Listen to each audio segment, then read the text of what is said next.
Assalamualaikum warahmatullahi wabarakatuh. Ketemu lagi dengan Bribka Suyono, masih di channel Suyono Listrik. Channel edukasi, motivasi, lepas dari anxiety, psikosomatis, maupun asam lambung berdasarkan pengalaman yang saya alami. Apa kabar Anda semuanya? Saya doakan semoga Anda itu sehat jasmani, jiwani, dilindungi oleh Allah SWT dimanapun dan kapanpun, serta segera lepas dari anxiety, psikosomatis maupun asam lambung. Dan saya doakan kalau Anda sudah sembuh dari anxiety, psikosomatis dan asam lambung, saya doakan Anda tidak lagi menonton video saya karena Anda sudah sembuh.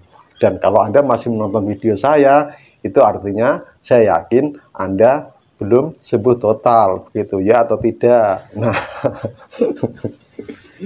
kalau selama Anda masih mengikuti video-video pembahasan tentang anxiety psikosomatis, itu tandanya apa? Anda belum recover gitu ya. Seperti biasa, ini saya habis apel pulang, sarapan, nyantai sebentar, nanti balik lagi ke kantor gitu. Yaitu tugas saya keseharian. Saya apel jam 7, setelah itu sarapan, atau saya sarapan dulu, apel langsung kerja. Nah, sore nanti pulang, atau kalau ada lembur malam baru pulang gitu. Nah, terus ini saya akan membahas ya tentang sensasi yang masih saya rasakan gitu ya. Ini harus saya ungkapkan sejujur-jujurnya ya. Karena apa? Sesuai pengalaman itu tidak boleh ada yang disembunyikan. Harus jujur ya. Karena semuanya dari sifat saya, sikap saya itu sudah saya beberkan semua. Terus sensasi-sensasi yang saya rasakan sudah saya beberkan semua. Gangguan aktivitas seksual sudah saya beberkan semua. Alamat saya sudah jelas, sudah saya beberkan semua. Saya tidak tahu channel yang lain itu berani mengungkapkan aktivitas seksualnya atau tidak, berani mengungkapkan sikap dan sifatnya yang dulu itu atau tidak, begitu ya. Karena apa? Sakit pikiran itu ya, itu selain dari pola pikir kita yang selalu negatif ya, selalu berpikir yang negatif-negatif, itu juga bisa dari sifat dan sikap kita, begitu. Jangan salah, makanya saya bedah itu ya, tidak ada yang saya sembunyikan. Saya bisa saja, Anda kan belum kenal saya, bisa saja saya membanggakan diri saya orangnya baik, tapi kok bisa sakit gini. Nah, bisa aja, tapi saya tidak mau, karena sesuai pengalaman harus sejujur-jujurnya. Karena kebohongan sekali akan membutuhkan kebohongan yang lain, begitu ya. Sekali berbohong, nanti seterusnya akan berbohong lagi untuk menutupi kebohongan yang pertama, begitu. Ya, itu memang saya tidak tahu sudah ada yang berani membedah atau tidak tentang sifat-sifatnya yang mengenai yang pengalamannya mereka sakit anxiety psikosomatis itu ya. Berani membedah itu atau enggak, terus berani membedah aktivitas seksualnya atau enggak, atau dan berani menyatakan sensasi apa yang masih dirasakan, sekecil apapun. Ini harus saya katakan pada Anda semua. Oke, saya akan menyapa dulu subscriber saya yang dari Aceh ya, yang dari Papua ya, terus dari Kalimantan, Sulawesi, Pulau Jawa, Pulau Sumatera, ya pokoknya dari Sabang sampai Merauke lah, begitu ya. Yang dari Taiwan, Malaysia, yang dari Hong Kong, Filipina, Singapura, ya. Apa kabar Anda semua? Saya doakan semoga Anda selalu sehat ya, begitu. Sensasi yang Anda rasakan sudah Anda cuek saja, begitu. Walaupun tidak mudah, tapi Anda latih. Sok sekali. Anda berpikir sok sekali Pak Yono ini, subscriber baru 9.000, sombongnya minta ampun, sudah menyapa subscribernya katanya yang dari Hong Kong, dari Korea, dari ya emang itu memang di kolom komen itu ada yang menyatakan saya dari sini Pak, dari sini, begitu ya, bukan sombong. Subscriber baru 9.000, gajian dari YouTube baru berapa kali aja sudah sombongnya minta ampun, baru gajian berapa kali ya? 2 kali aja. Dari setahun baru kajian 2 kali. Sudah sombongnya minta ampun. Nah, enggak, saya enggak sombong ya. Itu saya enggak sombong. Ya, itu karena saya bentuk perhatian saya pada Anda semua ya. Saya tetap ingin memberi semangat kepada Anda semua bahwa apa yang Anda rasakan itu ya sebenarnya tidak bahaya kalau Anda itu bisa menanggapi sensasi itu ya. Sensasi itu bagaimana dengan persepsi Anda itu bisa menyimpulkan sesuatu yang positif begitu ya. Kita ambil dari yang segi positifnya begitu ya atau tidak. Nah, begini ya. Sekarang apa sih sensasi yang masih saya rasakan? Oke. Dari segi psikis dulu ya, dari psikis dulu aja. Tapi sebelumnya Anda harus lihat 58 sensasi yang saya rasakan. Ya, jangan ada yang bertanya lagi. Awas kalau bertanya lagi. Apa Bapak merasakan ini, merasakan ini? Tonton dulu, cari video saya. Klik foto saya itu yang begini itu. Klik. Nanti kan ada video, ada beranda, ada playlist. Anda buka di playlist juga ada, di video juga ada, begitu ya. Nanti lihat yang di thumbnailnya. Thumbnail itu, tahu nggak sih thumbnail sih? Gimana saya jelaskan? Thumbnailnya itu ya kayak gambar foto pertama itu loh, foto judul yang nampak di beranda Anda. Nah itu dari thumbnailnya sudah jelas 58 sensasi yang saya rasakan itu ya. Anda harus lihat itu. Sedikit-sedikit bertanya, apa Bapak merasakan ini, tonton dulu lah ya, jangan malas nonton. Oke, dari segi psikis dulu ya. Yang pertama, saya masih belum bisa berpikir yang terlalu berat ya. Terus yang Bapak rasakan apa kalau berpikir terlalu berat? Saya kalau berpikir terlalu berat sudah blank ya. Blank dalam arti di sini misalkan saya dari segi kerjaan dulu ya, dari kerjaan. Saya itu kan tiap hari berhadapan dengan yang namanya itu cahaya ya. Apa layar monitor komputer itu ya, tiap hari itu. Saya berhadapan terus dengan monitor. Nah, kalau ada kerjaan saya yang rumit, misalnya ya yang dari segi pikiran saya itu tidak bisa menjangkaunya karena saya gelarnya cuma S3 ya, SD, SMP, SMA, terus saya menyelesaikan gelar yaitu SPSI. Apa SPSI itu? Seorang penderita psikosomatis dulu di tahun 2017. Terus di tahun 2021 saya menyelesaikan sehingga saya dapat gelar MPSI, yaitu mantan penderita psikosomatis gitu. Belum bisa berpikir yang terlalu berat. Kalau saya berpikir terlalu berat itu blank ya, blank. Misalkan ada hitung-hitungan di Excel ya, tahu nggak Excel itu? Microsoft Excel yang masalah hitung-hitungan, kalau sudah rumit masalah rumus-rumusnya itu berubah begini, saya sudah nggak bisa berpikir lagi. Udah saya serahkan ke teman saya, gimana ini, padahal saya dulu itu jago gitu ya. Itulah dampaknya ke situ. Tetapi itu bisa saya redam ya. Cara meredamnya apa? Biasanya nggak blank. Saya meredamnya adalah setelah saya merasa itu kerjaan itu terlalu rumit untuk saya kerjakan, ya sudah, saya harus butuh bantuan seseorang, ya atau tidak? Namanya teamwork. Ya. Kita punya teman, ya udah, tolong dong bantu saya. Ini saya sudah blank ini. Pasti mereka akan membantu begitu. Dan selain itu saya langsung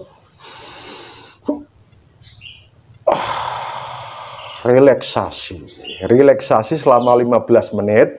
Ya. Nanti akan recovery lagi begitu ya. Itu makanya jangan sepelekan relaksasi. Dengan apa relaksasi itu? Bisa dengan kita mengatur napas, olah napas, meditasi. Anda sudah dengarkan meditasi saya belum? Anda dengarkan itu tiap hari ya, gitu. Coba Anda dengarkan tiap hari. Nah, yang kedua adalah kadang saya itu masih berpikir jauh ke depan. Tetapi dengan cepat saya bisa meredamnya begitu. Misalnya begini, saat saya mau bepergian, saya memikirnya yang tidak-tidak. Nanti kalau di jalan gini gimana? Itu masih ya, masih saya alami, saya rasakan itu masih. Tetapi akhirnya bisa saya redam karena saya tahu tekniknya begitu. Apa Pak tekniknya? Biar kita nggak terlalu memikir jauh ke depan yang negatif-negatif begitu. Berpikir jauh ke depan baik yang positif maupun negatif itu kalau bisa Anda kurangi ya. Misalnya kalau berpikir jauh ke depan dalam arti positif, misalnya begini, wah nanti anak saya itu nanti jadi apa setelah kuliah? Nanti sekolah jadi apa ya? Nanti kehidupannya bagaimana ya? Nah, itu berpikir jauh positif. Tetapi begini ya, itu jangan Anda sering lakukan begitu ya. Sekedarnya aja. Ya, kalau saya meredamnya dengan begini. Kalau saya memikirkan misalnya, wah nanti anak saya bagaimana kalau habis kuliah kerja apa? Nanti kehidupannya gimana? Saya begini, anak itu sudah dilahirkan, itu bersamaan rezekinya sudah diatur oleh Allah begitu. Tapi dengan syarat juga yang namanya orang tua juga harus berikhtiar begitu, berusaha bagaimana anak saya nantinya itu harus berusaha, tetapi nggak usah memikir jauh yang jauh sekali begitu ya. Kita pasrahkan aja. Kita yang penting kita sudah menyekolahkan anak kita, kuliahkan anak kita, terus memberikan sebuah edukasi pada anak kita. Ini loh, ini loh. Nah, nanti keputusan ada di tangan Tuhan. Sudah, itu selesai. Gitu ya. Selesai itu, sudah. Jadi kalau saya berpikir jauh ke depan tentang yang positif, ya itu nanti urusan Allah. Yang penting saya sudah berusaha dan berdoa. Begitu. Terus yang berpikir jauh ke depan yang negatif, misalnya mau bepergian takut nanti ada apa-apa, misalnya kecelakaan atau mobilnya mogok atau motornya nanti bagaimana kalau di sana. Nah, itu saya meredamnya begini. Orang kok senangannya kok mikir kayak gini, nggak berhenti-henti. Biarin aja. Nanti kalau ada mobil mogok ya, misalnya di tol kan ada yang namanya penderek. Ngapain harus penderek itu maksudnya yang deret mobil kita itu gitu misalnya ya, muncrat lagi begitu ya. Nggak usah memikir yang terlalu jauh ke depan, nggak usah begitu ya. Itu saya meredamnya dengan begitu, atau langsung saya astagfirullahaladzim begitu, astagfirullahaladzim, kenapa saya harus mendahului kehendak Allah begitu. Itu aja, sebenarnya simple ya. Nah, gitu. Terus yang ketiga, kadang saya masih sering terkejut. Ya. Misalkan, ya, saya waktu itu misalkan mau tidur, terus ada barang yang jatuh, misalnya, astagfirullahaladzim, apa itu? Udah, ya. Itu kadang masih sering terkejut. Ya, itu pun kadang, tidak sering sih, kadang masih terkejut begitu. Ya, itu, tetapi ya itu wajar kalau terkejut ya. Kalau saya yakin Anda kalau masih merasakan sensasi-sensasi anxiety psikosomatis, terkejut saja itu sudah menjadi sebuah beban buat Anda gitu. Ya, jadi wajar kalau masih terkejut, itu wajar karena apa ya? Kita misalnya lagi konsentrasi, ada barang jatuh. Ya, pasti kita terkejut karena itu respon dari jantung kita. Gitu ya, jadi normal saja. Terus misalnya saya di lampu merah sedang bengong ya, padahal lampu itu sudah hijau, saya diklakson orang, dereng, pasti terkejut. Nah itu ya, itu saya kira wajar, tapi perlu saya ungkapkan di sini begitu. Itu ya. Yang keempat adalah kalau badan saya ini rasanya tidak fit ya, masih ada yang namanya cemas, tetapi tidak berkelanjutan ya. Cemas ini tidak berkelanjutan menjadi gangguan kecemasan ya. Kalau cemas itu adalah wajar ya, wajar sebagai manusia itu cemas, itu wajar. Kalau manusia itu tidak punya rasa cemas berarti tidak normal gitu. ya berarti tidak normal, kan begitu ya enggak? Manusia kok nggak cemas, nggak normal berarti. Ya ada sedikit cemas itu pasti ada, tetapi tidak berkelanjutan menjadi gangguan kecemasan. Nah, kalau sudah menjadi gangguan kecemasan, nanti efeknya ke raga kita, begitu. Nah, itu yang perlu Anda pahami ya. Oke, itu psikis ada 4 itu ya. Saya bertanggungjawabkan dunia akhirat. Yang masih saya rasakan yaitu begitu ya. Terus dari fisik. Dari fisik saya belum kembali pulih 100%. Ya. Pasti Anda bertanya, berapa persen berarti Pak? Ya saya nggak tahu karena nggak ada hitung-hitungan matematika ya. Kalau misalnya jumlah penduduk yang divaksin atau yang tidak divaksin itu berapa persen, itu ada hitungannya, ada rumusnya. Tetapi kalau kondisi kita nggak ada rumusnya begitu, jadi saya ngitungnya ya nggak bisa. Nanti saya bilang 80% atau 90% nanti salah begitu. Nah, jadi patokan saya belum 100% karena 100% itu dalam hitungan matematika itu bisa dikatakan mentok, walaupun ada yang namanya 1000%, tapi saya berpedoman adalah 100% dan saya belum pulih 100% fisik saya gitu. Oke. Nah, itu secara gamblang saya ungkapkan apa adanya sejujur-jujurnya pada Anda semua gitu ya. Pokoknya saya itu harus jujur karena sesuai pengalaman itu harus dikatakan apa adanya. Karena apa? Ini ada sangkut pautnya dengan nasib seseorang yang mendengarkan, yang melihat video saya ini. Gitu.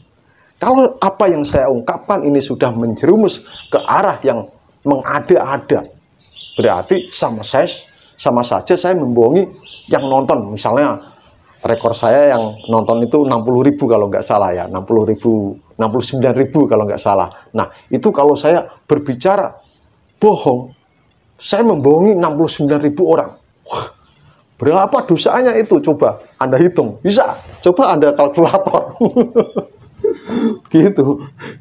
Jadi kadang saya itu berpikir begini, saya tidak mau bicara sembarangan tentang kejiwaan itu.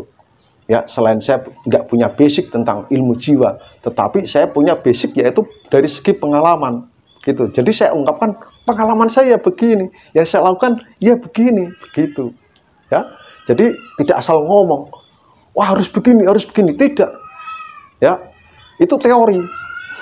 Kalau orang yang belum pernah mengalami itu, kalau bilang wah harus begini, itu teori. Tetapi lain halnya dengan seorang psikolog maupun psikiater, mereka itu sudah ada penelitian secara ilmiah yang bisa dipertanggungjawabkan begitu ya. Yang saya maksud sini adalah orang awam yang tidak memahami tentang sakit ini. Kalau asal bicara ya, jangan asal bicara masalah kejiwaan ya, tentang sakit psikis itu jangan asal bicara gitu.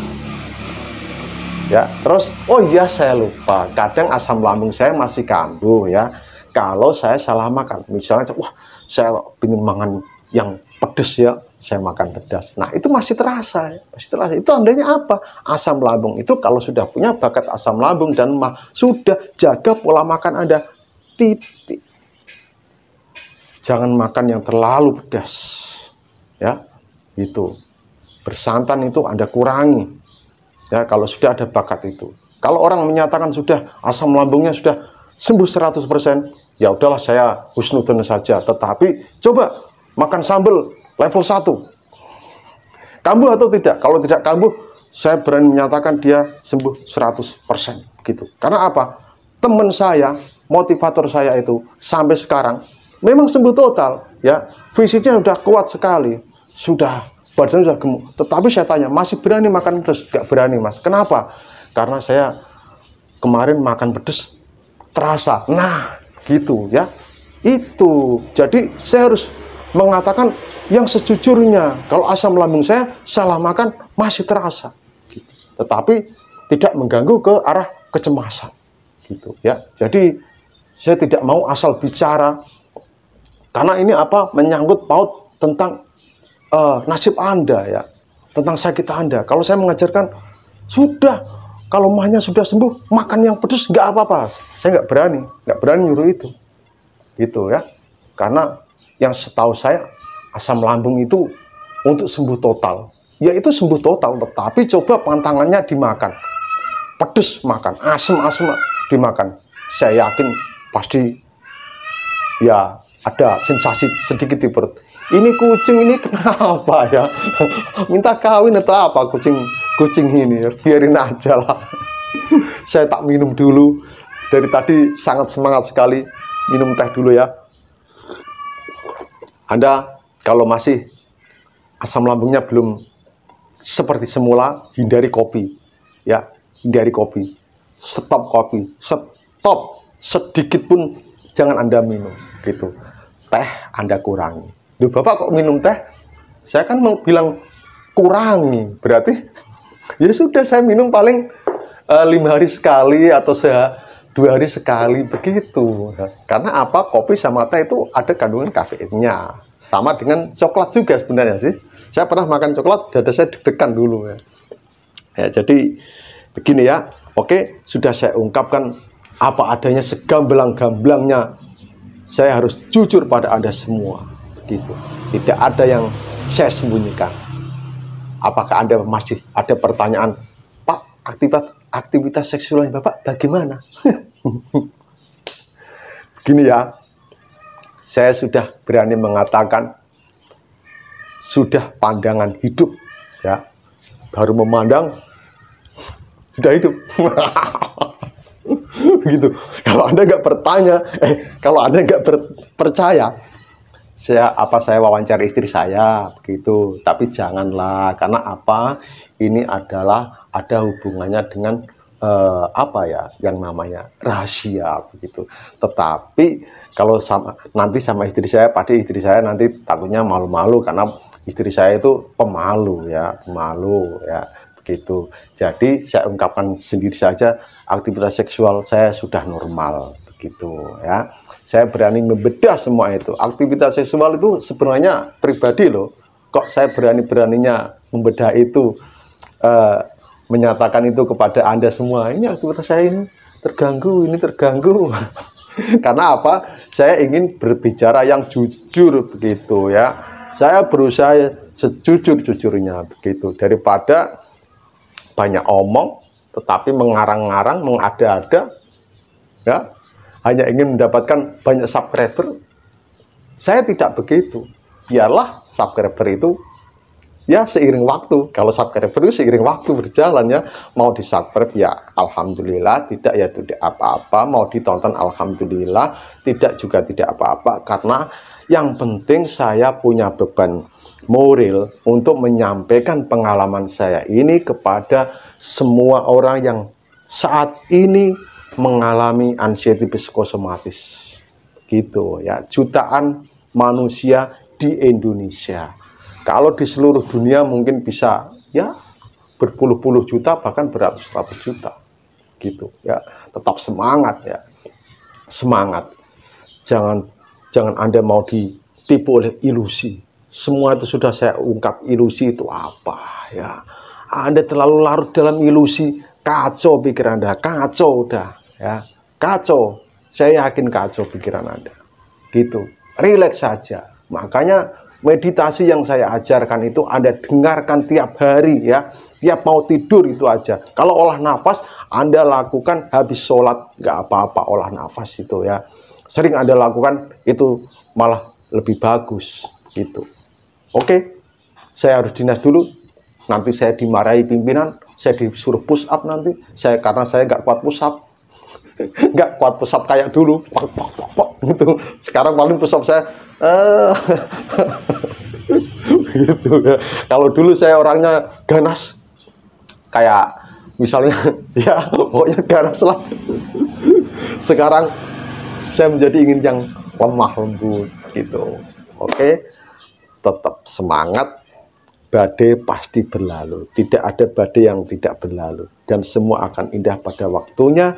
Dan apa yang Anda lakukan di saat ini nanti ya, saat ini yang Anda lakukan, nanti Anda akan memetik hasil. Percaya itu ya. Percayalah, nanti Anda akan memetik hasilnya. Begitu. Jadi tetap semangat ya. Tetap semangat. Anda intinya itu harus rileks, tenang. Ya. Anda dengarkan audio dari siapapun, ya.